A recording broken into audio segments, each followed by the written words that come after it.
అటు తర్వాత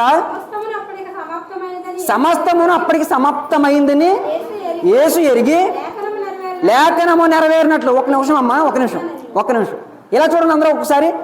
ఆమె చదువుతుంది కదా సహోదరి, ఏంటండి లేఖనము నెరవేరినట్లు. ఏంటండి లేఖనము నెరవేరినట్లు. ఇది దుర్గాప్రసాద్ చెప్పట్లేదండి, యేసుక్రీస్తు వారి యొక్క ప్రియమైన శిష్యుడైనటువంటి యోహాను. అంటే యేసుక్రీస్తు వారి యొక్క శిలువ యాత్రలో స్టార్టింగ్ నుండి ఎండింగ్ వరకు ఉన్నటువంటి వ్యక్తి చెప్తున్నాడు, ప్రత్యక్షంగా చూసిన వ్యక్తి.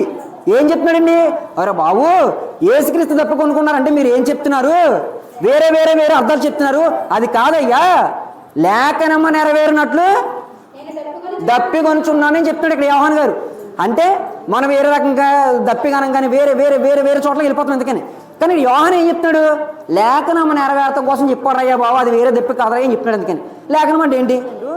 యేసుక్రీస్తు వారు నేను ధర్మశాస్త్రాన్ని కొట్టివేయడానికి రాలేదు, కానీ ధర్మశాస్త్రాన్ని నెరవేర్చడానికి వచ్చాను అన్నాడు. అంటే ఏంటి? ప్రవచనాలన్నీ కూడా నెరవేర్చుకుంటూ వచ్చాడు. ప్రవచనాలు నెరవేరితేనే అక్కడ యూదుల వాళ్ళు నమ్ముతారు, అంతే కదండి. సో ప్రవచనాలు నెరవేర్పుకోవడం వచ్చాడు. ఆయన ఏది చేసినా సరే ప్రవచనాలు నెరవేర్పు కోసమే చేశాడు. ఆయన ఏది చేసినా మళ్ళీ చెప్తున్నానండి, యేసుక్రీస్తు వారు శిలువలో దప్పుకున్నప్పుడు ఏం జరిగిందో చెప్పాను.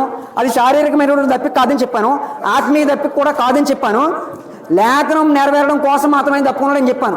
అయితే ఇక్కడ లేఖనం ఎవరు ప్రవచించారు? ఇప్పుడు లేఖనం ఉందంటే ఎవరు ప్రవచించుంటారు కదా, ఆ లేఖనం ఎవరు ప్రవచించారు, ఎప్పుడు ప్రవచించారు, అదే తెలుసుకోవచ్చు. కీర్తన గ్రంథం 69 అధ్యాయం 21 వచ్చిన తీయండి. కీర్తనలు 69:21. అవునండి. వారు చేదును నాకు ఆహారంగా పెట్టిరి, నాకు దప్పి అయినప్పుడు. అంతే, ఓకే, థ్యాంక్ యూ అండి. దప్పిక అయినప్పుడు ఏం చేశారు? చిరకని త్రాగనిచ్చారు. ఇది ఎవరు ప్రవచించారండి? ఇది ఎవరి కీర్తన అండి?